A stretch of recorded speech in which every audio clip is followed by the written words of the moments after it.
Bonjour à tous.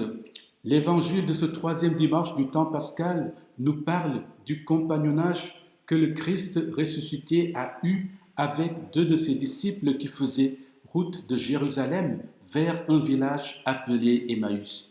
Cette rencontre décisive entre Jésus ressuscité et les deux disciples d'Emmaüs nous dévoile que c'est bien le ressuscité qui peut donner un sens à notre existence et nous faire reprendre courage, reprendre le chemin à nous qui sommes fatigués et tristes, découragés et comme privés d'espérance à cause de la pandémie du coronavirus qui nous oblige à modifier notre manière de vivre notre foi en restant tous confinés et enfermés chez nous dans la prison de la peur de la contamination.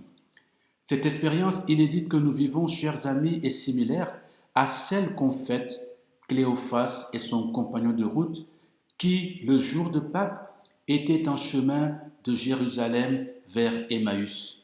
Ils parlaient de Jésus, mais leur visage tout triste exprimait leur espoir déçu, l'incertitude et la mélancolie.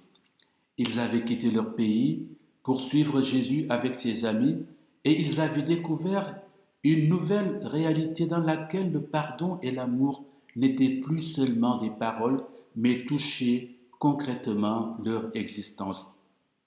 Jésus de Nazareth avait rendu tout nouveau chez eux.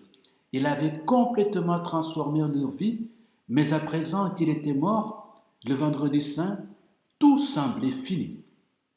L'espoir s'était mis en mode silencieux en cédant tout simplement la place au désespoir. Chers amis, il est important de comprendre que l'espoir est d'ordre humain parce que souvent tourné vers un avenir situé dans une vie humaine en révélant une certaine confiance dans les forces bienveillantes de la vie, mais aussi dans les ressources de l'être humain.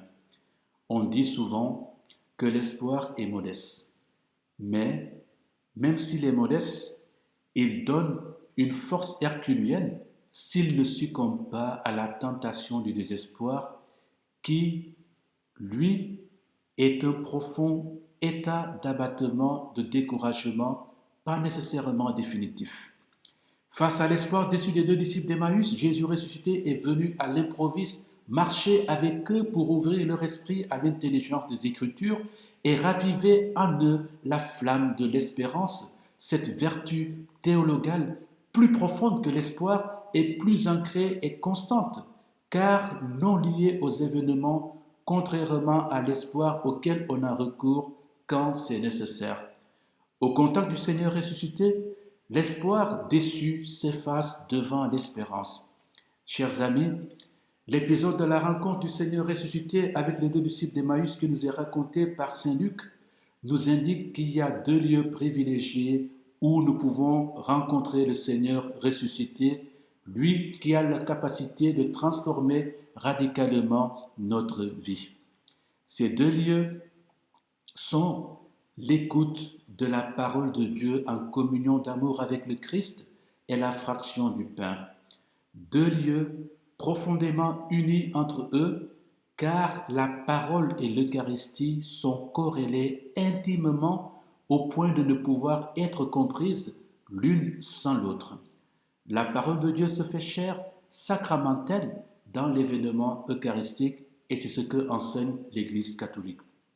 Chers amis, pendant ce temps pascal, demandons au Seigneur de faire en sorte que ce temps soit pour nous tous l'occasion propice pour redécouvrir avec joie et enthousiasme les sources de la foi, la présence du ressuscité parmi nous. Laissons Jésus ressuscité nous rencontrer, lui qui est désormais vivant à jamais et toujours présent parmi nous. Il marche avec nous pour guider notre vie, pour ouvrir nos yeux. Ayons confiance dans le ressuscité qui a le pouvoir de nous donner la vie en abondance, de nous faire renaître comme fils de Dieu, capable de croire et d'aimer, ici et maintenant et pour les siècles des siècles. Amen.